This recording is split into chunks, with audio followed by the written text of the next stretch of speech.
Imagine waking up every day feeling like everything is repeating. Same routines, same thoughts, same excuses. Days, weeks, years go by, and you're still there, trapped in the same story that you yourself write and refuse to change. Life doesn't wait. It doesn't care if you're tired, if you're scared, if you cling to comfort.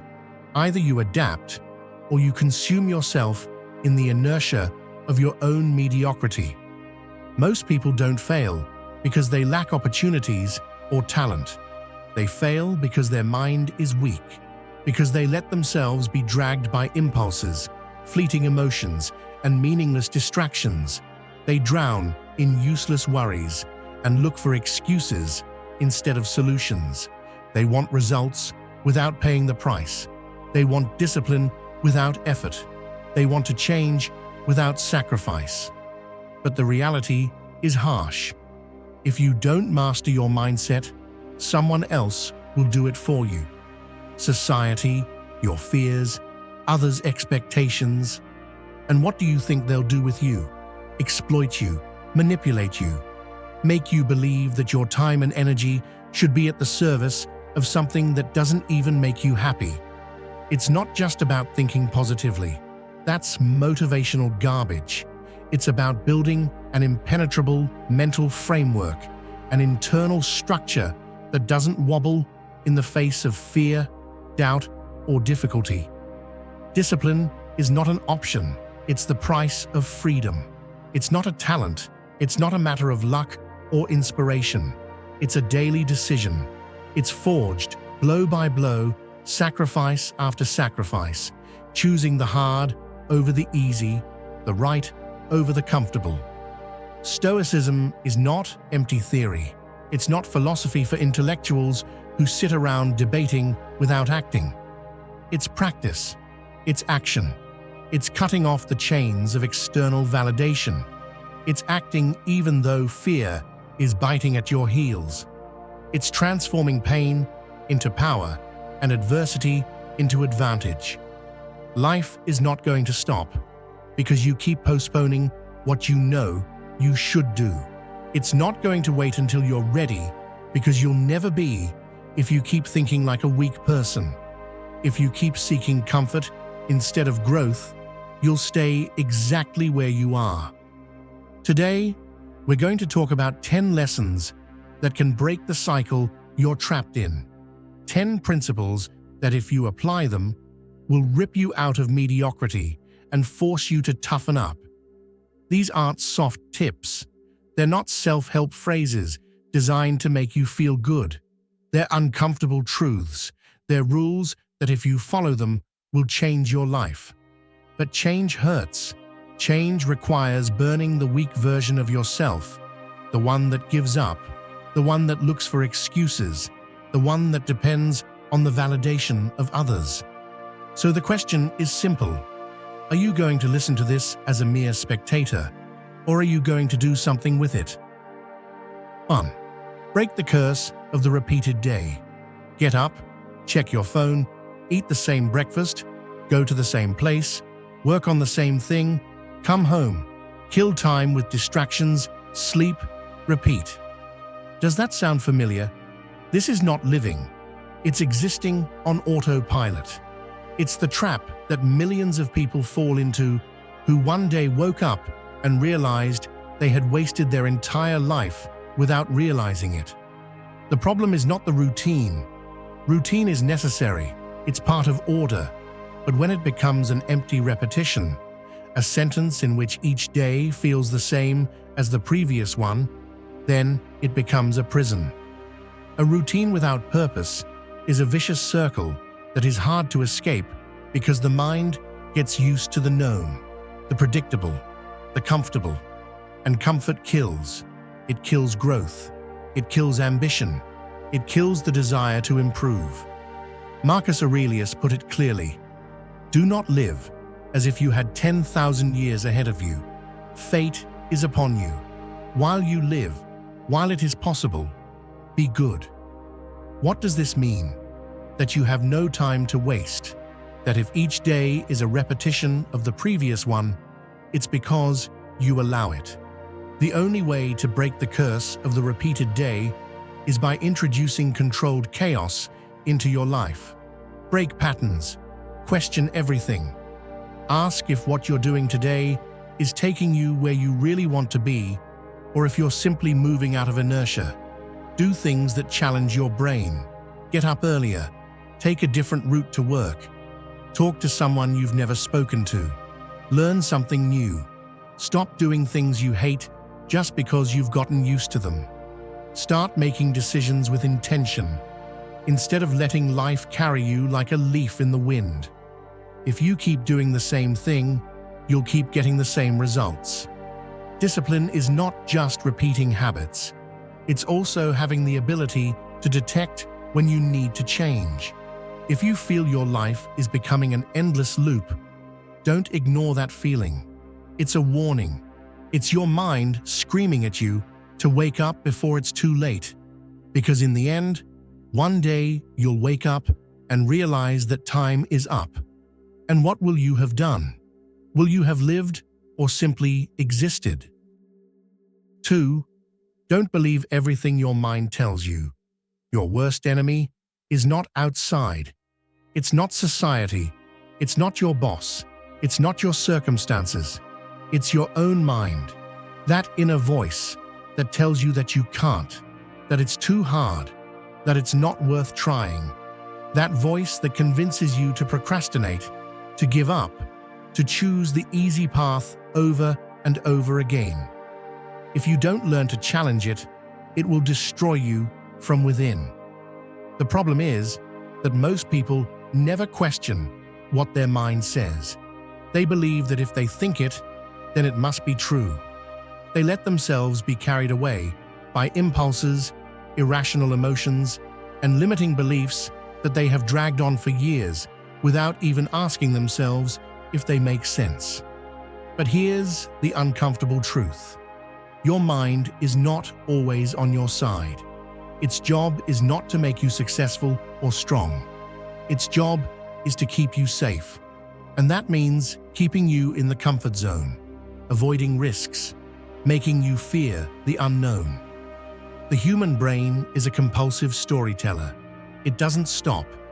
It spins and spins, inventing stories about what you could lose, about what others think of you, about why you shouldn't try. But here's the trick.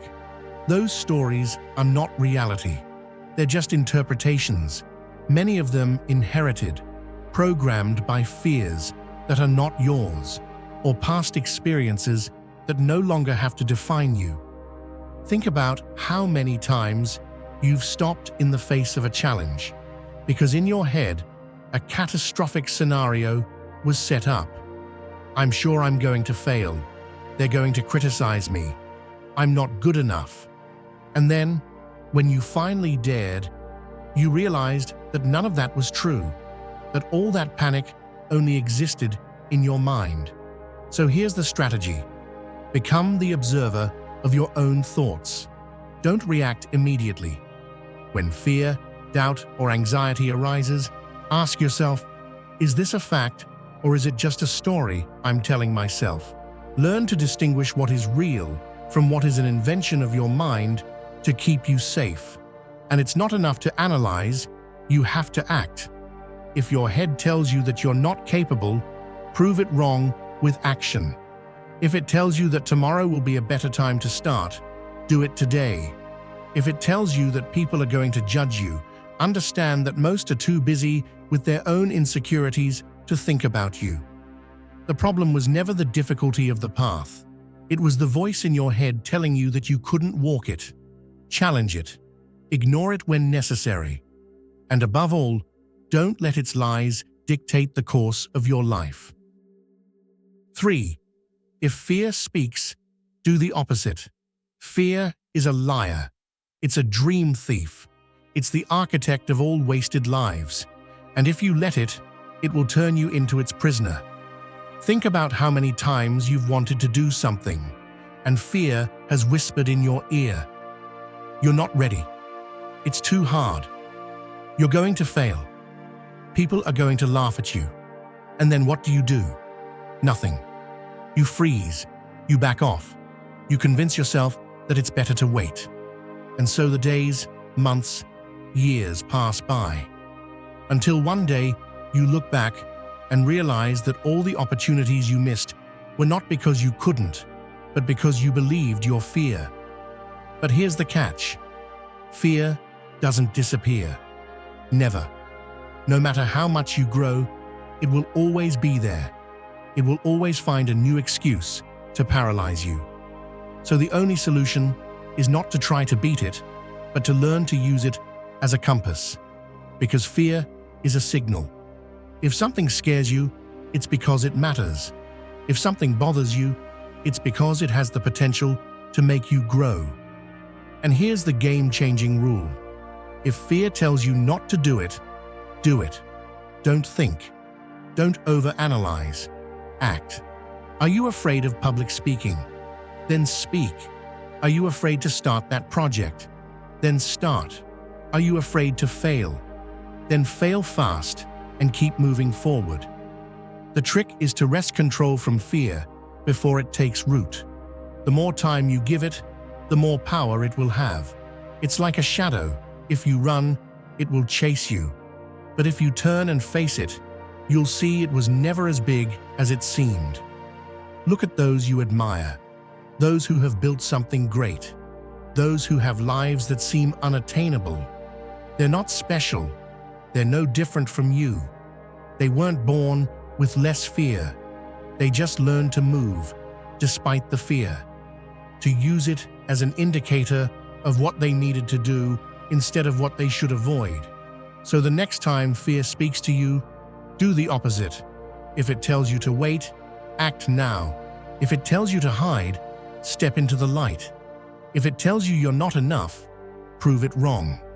Because there are two types of people in this world: those who let fear dictate their lives and those who turn it into their fuel.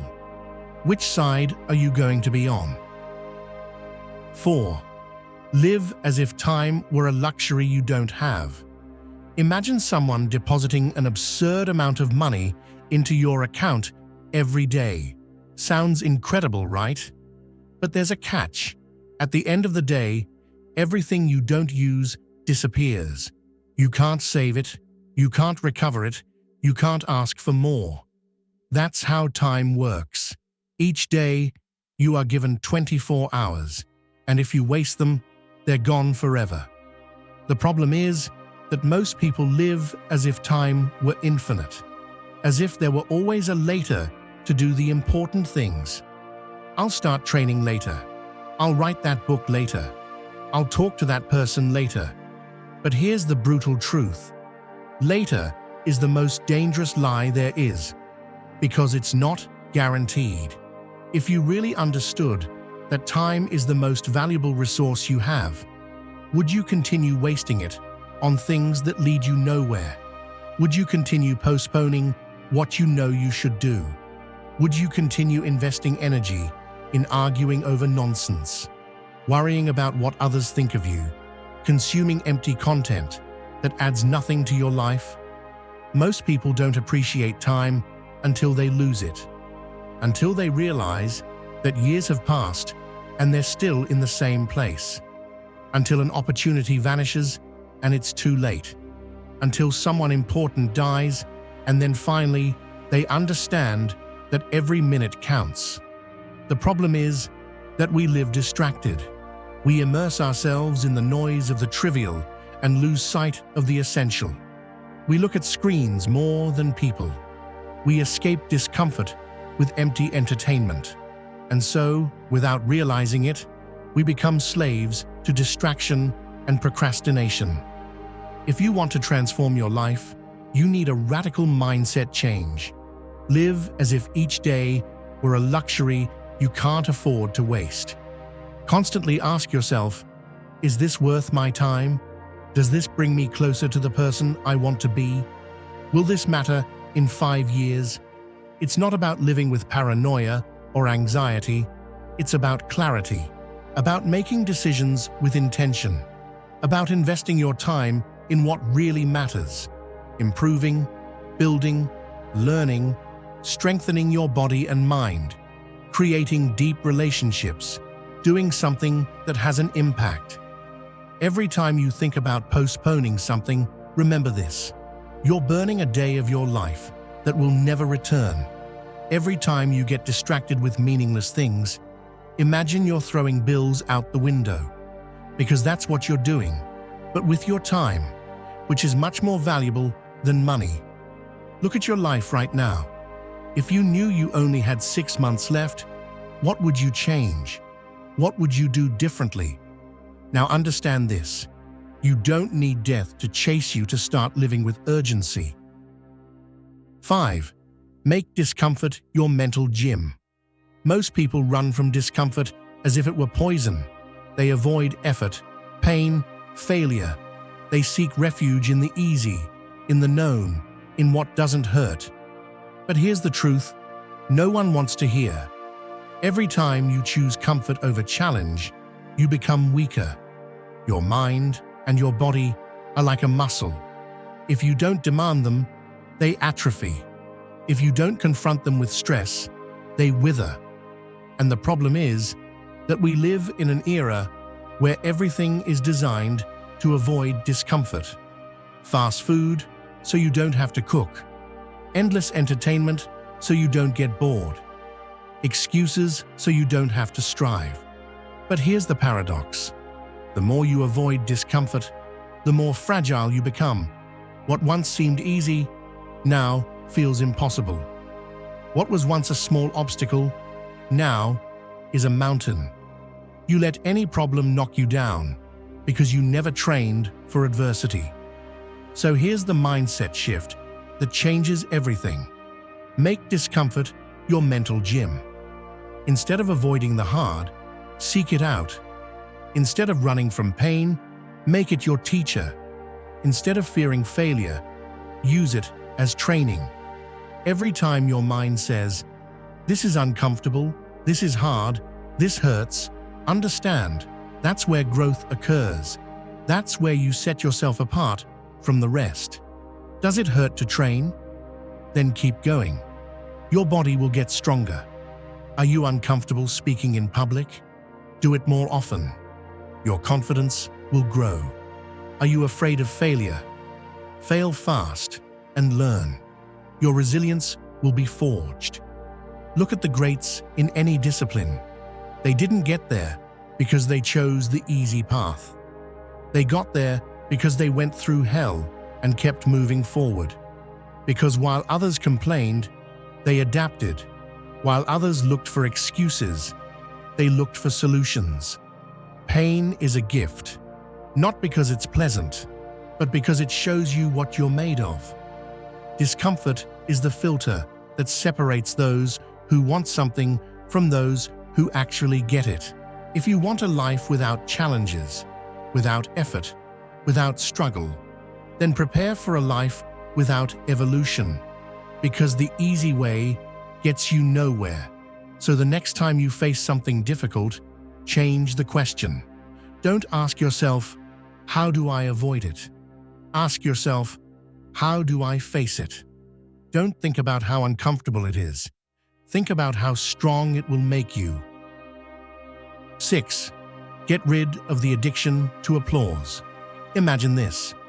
You're on a stage in front of a crowd. You speak, you strive, you give your all. But the audience is silent. There's no applause, no recognition, not even a nod of approval. What do? Do you keep speaking with the same passion, or do you stop because nobody seems to be paying attention? Here's the brutal truth. If you need the noise of applause to move forward, you'll never get far. We've been conditioned to seek validation since we were children.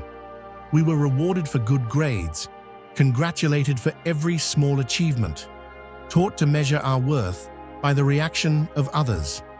And without realizing it, we grow up expecting someone to tell us we're doing well. But there's a problem. People are fickle. Today, they applaud you. Tomorrow, they ignore you. Today, they celebrate you. Tomorrow, they criticize you. If you live depending on their approval, You're going to be trapped in an endless cycle, adapting every move of yours to please an audience that constantly changes its mind. Ask yourself this: would you keep doing what you do if nobody ever congratulated you for it? If the answer is no, it means you're not doing it for you. You're doing it for recognition, and that makes you weak. He who lives for applause dies for lack of it. Depending on external validation is like walking on unstable ground, because it will never be under your control. And if you don't control it, then you're not free. Look at those who really built something great. They didn't do it because someone applauded them at every step. They did it because they understood that work, discipline, and personal evolution are more important than the audience's reaction. That the process is worth more than the recognition. The most important respect is the one you have for yourself. If you only act when someone is watching you, then you're not acting out of conviction. You're acting for attention. And the attention of others is the worst fuel for a life with purpose. Free yourself. Do the right thing without expecting anything in return. Focus on being better, not on being applauded. Because when you stop seeking validation, you become someone dangerous. Criticism no longer affects you. You no longer depend on the approval of others. You no longer need permission to move forward. So the question is, who's running your life? You or the audience? 7. Bet on yourself and let pride foot the bill. Think of someone you admire, someone who achieved something great. It doesn't matter if they're an athlete, an entrepreneur, an artist, or a philosopher. Now ask yourself, when did they know they would make it? The answer is simple. They never knew for sure. They just bet on themselves before having any proof, before the world recognized them. They didn't wait for someone to approve them. They didn't ask for permission. They didn't need others to believe in them because they already believed in themselves. That's where many fail. They want guarantees before they move. They want certainty before taking a risk. They wait for the world to give them the green light before daring. But that's not how it works. No one is going to bet on you if you don't do it first. The problem is that most people prefer to play it safe. They prefer to stay in the same place because there's no risk of losing there. But what they don't understand is that by not betting, they're already losing. Every day you spend without moving is a lost bet. Every opportunity you ignore is a chip you've thrown in the trash. Every excuse you make is one step closer to an average life. Safe bets never lead to anything extraordinary. It's easy to stick with what's known, comfortable, predictable. But every person who has changed their destiny did so by taking risks. They did it by investing in themselves when no one else would. They did it when it was easier to give up, when they had all the reasons to back down, when logic said they should stop. And yet, they moved forward. If you want something, go for it without waiting for permission. You don't need validation. You don't need understanding. You don't need applause. You just need to make a decision. Am I going to bet on myself, or am I going to keep waiting? Because waiting is the most dangerous trap. Waiting for the right moment. Waiting for more confidence. Waiting for recognition from others. But the right moment never comes. Confidence doesn't come before action, but after. And others' recognition is irrelevant if you don't recognize yourself first. And when you doubt, when you feel everything is against you, let pride foot the bill. The pride of not giving up. The pride of proving to yourself that you're capable. The pride of knowing that, come what may, you'll never be someone who sat watching others make it. The fear of failure is an illusion. The real failure is going through life without trying. Because here's the harsh reality no one wants to hear. Either you bet on yourself or you spend your life watching others do it. There's no middle ground. Bet with everything you have, not because it's easy, not because it's safe, but because it's the only way to win. 8. Trick your brain into getting started. You've been there before, sitting in front of the screen, watching the clock, knowing you should start, but you don't. You tell yourself that you just need one more moment, that after this video, after this distraction, after feeling ready, then yes, you'll start full throttle. But time keeps running and you remain still. It's not that you can't start, it's that your brain is sabotaging you. The mind is an expert at procrastinating, not because you're lazy, not because you lack discipline, but because your brain hates wasting energy unnecessarily. Its priority is not to make you successful or strong. Its priority is to keep you comfortable. And every time you approach something difficult, it will throw excuses disguised as logic. I don't have energy right now. It's not the right time. I don't know where to start. Don't fool yourself. It's not real. It's just your mind protecting you from effort. But here's the catch. You don't need motivation to start. You just need to move.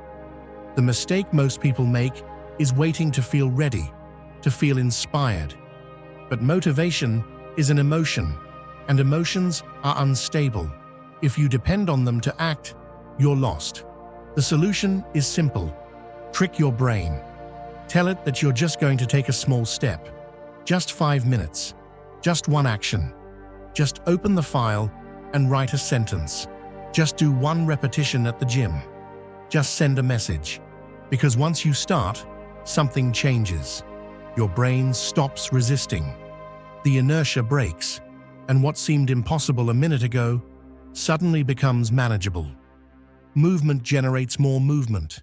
Think about the times you didn't want to train, but after warming up, you felt energized. Or the times you postponed a job for days, but when you started, you got hooked and moved forward effortlessly. It wasn't magic. It was that, once in motion, your brain stopped fighting against and aligned with the action. So the key is this: never negotiate with your mind before starting. Don't ask it if it feels like it. Don't wait to feel inspired. Just move. Take action before your brain has time to fabricate excuses. If you have to write a line. If you have to train, do a push-up. If you have to study, open the book and read a page. Because the hard part is not the action. The hard part is the friction before the action. The one who learns to jump that barrier becomes unstoppable. They no longer need to feel motivated. They no longer need to depend on an emotional state. They act because they know that action is the only thing that generates results. So the next time your brain tries to stop you, laugh and tell it, "Shut up, I'm just going to start for 5 minutes." By the time it realizes, you'll have already finished. 9. Prune the useless so the important can grow. Your life is like a tree. It has strong branches which support the essentials, your discipline, your growth, your valuable relationships. But it also has dry, useless branches which only absorb energy without contributing anything. And if you don't prune these branches, they will suffocate you. The problem is that most people want to grow without letting go of weight. They want to move forward without giving up what holds them back. They want success, but they still cling to distractions, to bad habits, to people who subtract rather than add. They want a powerful life, but they are not willing to cut what weakens it. Look around you. What do you spend your time on? How many hours go by on things that leave you nothing? How many relationships do you maintain out of habit?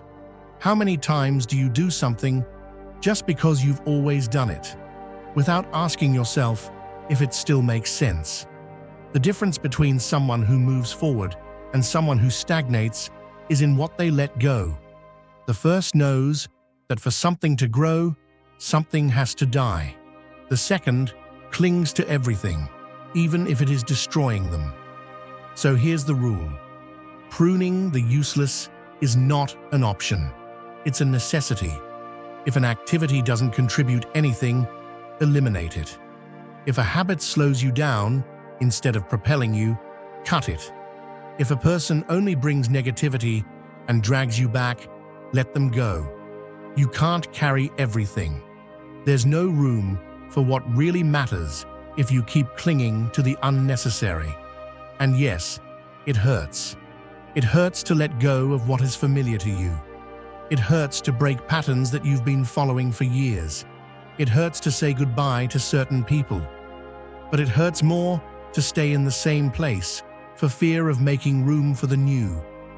Think about the times when you grew the most. Was it when you accumulated more things, more distractions, more noise? No, it was when you simplified, when you focused, when you let go of what weighed you down and kept only the essentials. Those who achieve something great are not those who do more. They are those who do less, but with more intention. They are those who eliminate the irrelevant so that the important has room to grow. Look at your life like a garden. If you let the weeds cover it, nothing valuable will be able to bloom.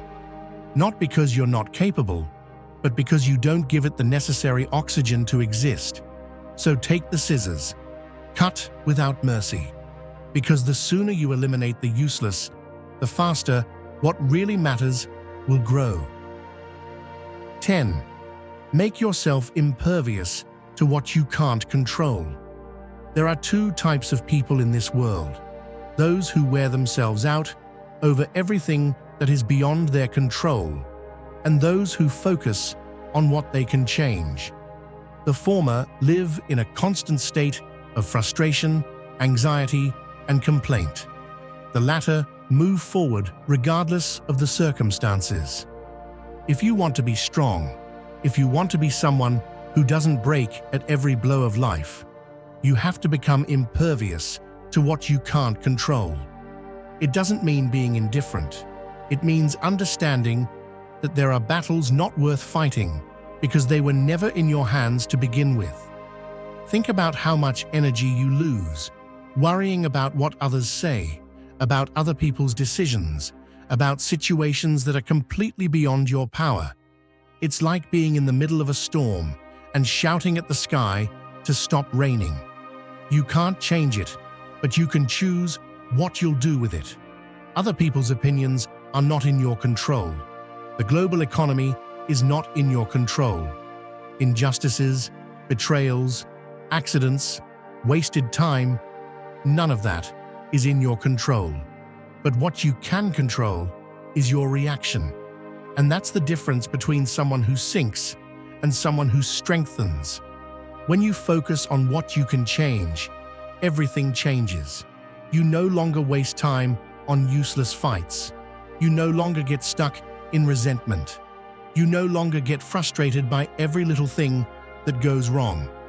Your energy stops being wasted and is redirected to the only thing that really matters: your mindset, your actions, your evolution. Life is not going to stop because you feel bad. It's not going to ask your permission to throw obstacles at you. But you decide if those obstacles are going to slow you down or if you're going to use them as training. So make yourself impervious. Let negativity slide off. Let other people's opinions not affect you. Let problems exist without allowing them to steal your peace. Because the only way to win in this game is to focus on the only thing you can really control: yourself. Thank you for staying until the end of the video. If you watched the whole thing, comment "I am Stoic" as our secret signal to know that you're a true student of Stoicism. Don't forget to subscribe and give the video a like if you enjoyed it. See you in the next video, and remember, keep cultivating your Stoic mind.